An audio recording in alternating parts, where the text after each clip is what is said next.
Hi guys, welcome back. We're talking about immune-mediated diseases and hypersensitivities, and today we're going to talk about a couple of cases. So I hope you guys were able to work through the cases that were posted in Blackboard, and we're going to go through this case today with a couple of guests who I'll introduce to you guys in just a few minutes.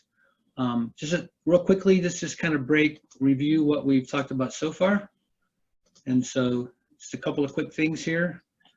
Remember, we've been talking about hypersensitivities, and we talked about these 4 types that you guys need to learn: type 1, type 2, type 3, and type 4. And for all these cases so far, we've had examples of clinical cases. And so we talked about Chelsea, who had atopy, so had atopic dermatitis from an IgE-mediated type 1 hypersensitivity. And we talked about Keeper, who had immune complex disease that was localizing in the glomerulus, and so causing a protein-losing nephropathy. And then the last case you worked through was Spirit, who has inflammatory bowel disease. We talked about this being a cell-mediated hypersensitivity in which there's an exaggerated response to food or microbes or something in the diet that causes chronic malabsorption and protein loss. And so those are our 3 hypersensitivities so far. And so let's talk about a couple of cases here today. And so I got a couple of guests here, and we'll start off from the class of 2020. And so let me stop sharing here for a minute and introduce you guys to Dr. Nicole Anderson. Are you there, Nicole? Yeah, that sounds weird still. Hey, congratulations. I know it's a weird ending and all. Yeah, not what we expected. Yeah, you guys doing okay? Yep. Just getting ready to head out to my internship relatively soon in June, assuming that's still going on. So that's exciting. So you're going to San Francisco Bay Area, right? Yeah, just inland of that. It's a small animal rotating internship. Cool. So how come you decided to do that? So I actually did an externship there a couple of times. They're an internship outside of the match. So I highly recommend, if you're thinking of that, vetting that very well. But I just wanted to make sure that I had some more experience with board certified clinicians. I am interested in going into GP, but I'd like to be able to handle emergency and more complicated cases. And I thought an internship would just make me a better overall doctor, and then still leaves the door open in case I want to hate my life and pursue a residency later on.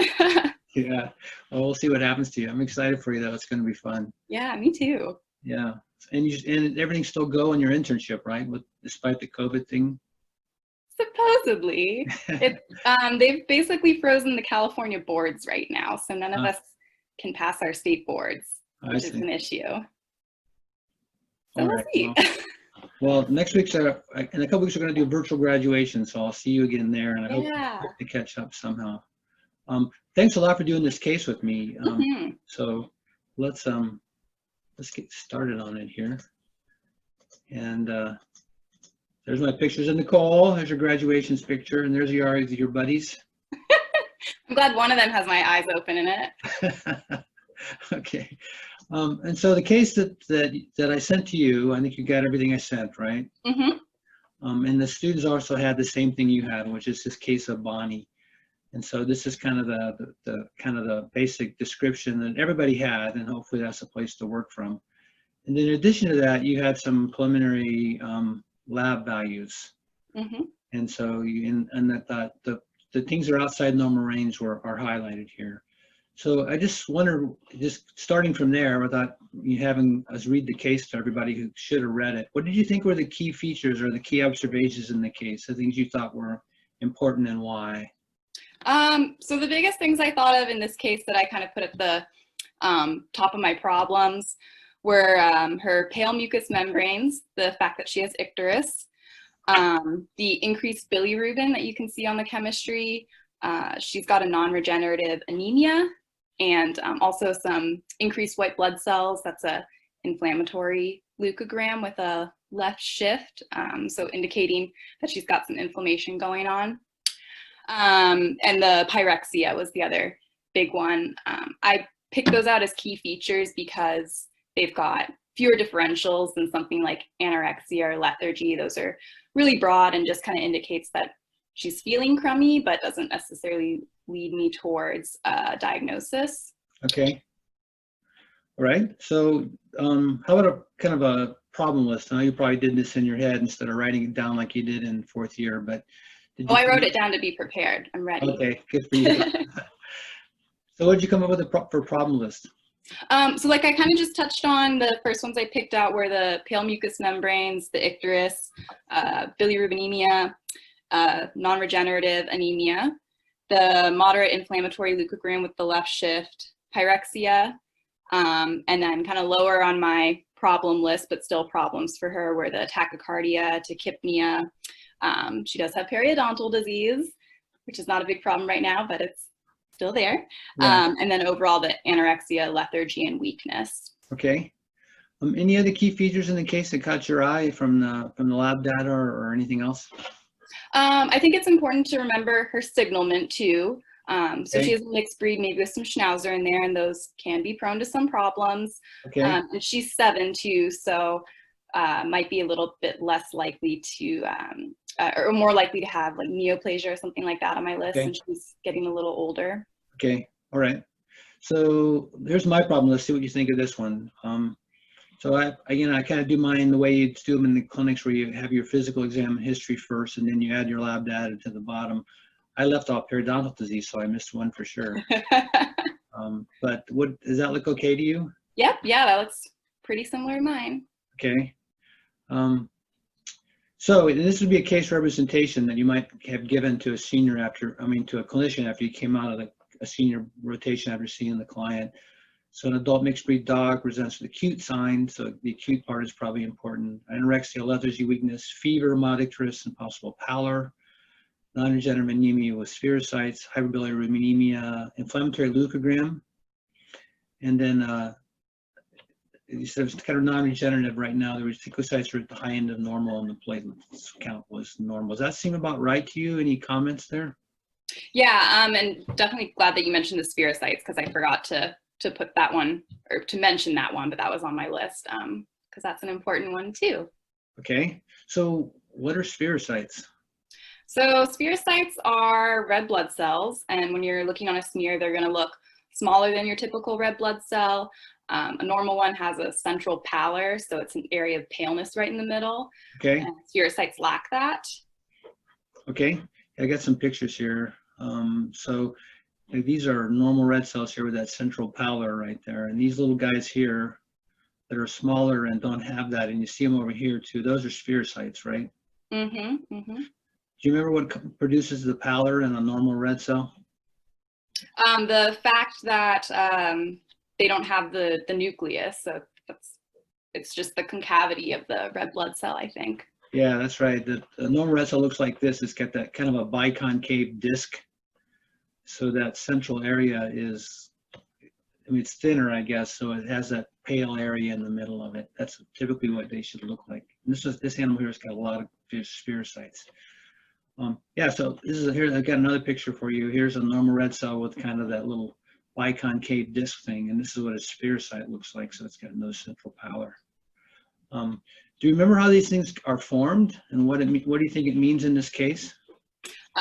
So those indicate to me an immune-mediated disease, and spherocytes are pretty pathognomonic for IMHA, immune-mediated hemolytic anemia. Okay. So essentially what happens is the dog's own antibodies coat the red blood cells, which recruits macrophages to essentially take a big bite out of them, which is why they're now smaller and they're missing that central pallor, because there's just not as much of a red blood cell anymore. Yeah, that's a nice way of saying it, actually, that take a big bite out of them. So you said they've got autoantibodies that bind to the antigens on the surface. So that's kind of the basic pathogenesis. And so here's a couple of figures. Can't remember where I stole this from, but basically antibodies on the surface. There's macrophages that have Fc receptors. You described that. So especially it happens in the liver and the spleen, and then like take a bite out of the membrane. That's a good way of saying it. And you end up with this little cell. And so pretty characteristic, huh? How would you make or confirm a diagnosis? You're thinking immune-mediated hemolytic anemia here. Mm-hmm. So how would you show that? Well, again, spherocytes are one of the really big indicators of that. So seeing presence of them certainly leads you down that path. Another thing you can do is look for autoagglutination, which can occur just on a slide, and you set it to the side, and either if it's really bad, it can already start to autoagglutinate and it'll look all clumpy. It's not just a nice little smear. So what's causing autoagglutination? The antibodies, so they're making the red blood cells all clumped together. Okay. So you might see something like this in the red, or yeah, that's bad. Yeah, or if you make a smear, you're talking about these kind of clumps, right? Yeah, and sometimes you have to let it sit for a little while, or again, if it's really bad, it can start to do that right away, and that's scary. Yeah, normal blood shouldn't do that if it's got an anticoagulant in it, right? Anything else to confirm a diagnosis? Because they don't all agglutinate. This is autoagglutination, where they just do it on their own. Yeah, you can also do a Coombs test. I think you have to send out for that. And it's a similar principle as this, but then you're adding antibodies as a reagent, which will attach to red blood cells that already have an antibody complex surrounding them. And then a positive for that is agglutination there. But I know you can have some false positives and false negatives too, so you got to keep that in mind. Like every diagnostic test, huh? Yeah, I got a slide here, of course, for the Coombs test. So you're looking at immune-mediated hemolytic anemia, and basically the way they do it in the lab, if you send it to the lab, is they wash the cells, and if they have antibody on their surface, so that the antibody sticks to the cells when they're washed, and then you add a secondary antibody, which is an anti-K9 IgG, so it binds the Fc part of the dog's antibody, and it makes them agglutinate like this, and so they form clumps, and that's a Coombs reaction. Yeah, so this is a negative reaction. That's what you should see with red cells, and this is kind of the range of things that happens. Like this is like one giant clump, huh? Yeah. That's a severe one, and this is a much more mild reaction. You can see the clumping that occurs. So if you did this for Bonnie and you saw this, I don't think Bonnie actually autoagglutinated, but they had a positive Coombs. That I think it was a 2 or 3+ reaction. Okay. Are you pretty comfortable with the diagnosis? Yeah, I think just to rule out other things, because you can certainly have both primary and secondary IMHA. So either you don't know why it's occurring essentially for primary, but it just happened to occur, or it's secondary to another disease process. And I mentioned she is 7, so definitely have neoplasia on your list. Like a ultrasound would be a really good thing just to kind of check everything else going on there. See if there's a tumor hiding somewhere. Yeah. So you told me you've seen some of these, a number of these cases this year, right? In 4th year. Yeah, my internal med rotation was pretty much IMHA the whole 2 weeks. Oh, really? Yeah. So I know it's a common thing. You saw a bunch of them. So what's the prognosis, and how did you guys treat it? Did they do okay? Yeah, all of mine did okay, actually, which is great. It kind of depends on the severity of the case, how quickly they get them in, and how quickly you can turn them around. It's a better prognosis if you can get it under control in a couple of days. I had one that she was here with us for 8 days, I think, and we did not think she was going to make it, but she did great. She's at home. So yeah, it's definitely treatable.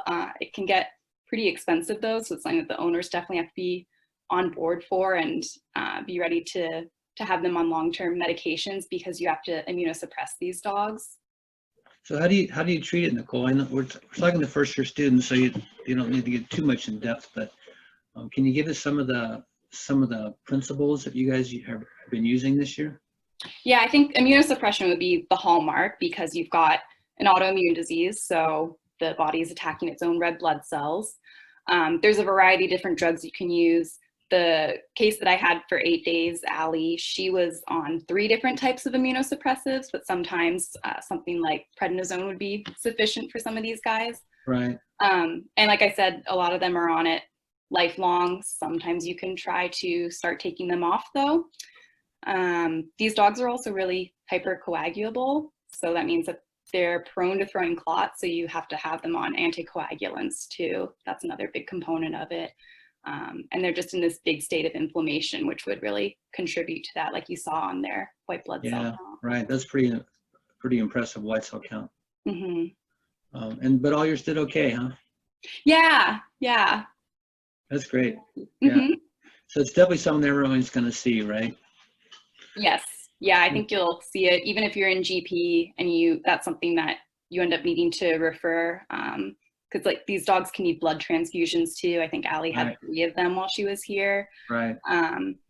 So, but you'll need to recognize it to refer it too. So you're basically replacing the red cells that are being destroyed by the antibody, huh? Yeah, and then they can. I think she had 2 in a row, like back to back, because like they can destroy them really quickly. Yeah. Wow. Okay. Cool. Well, just a quick review for the first years here.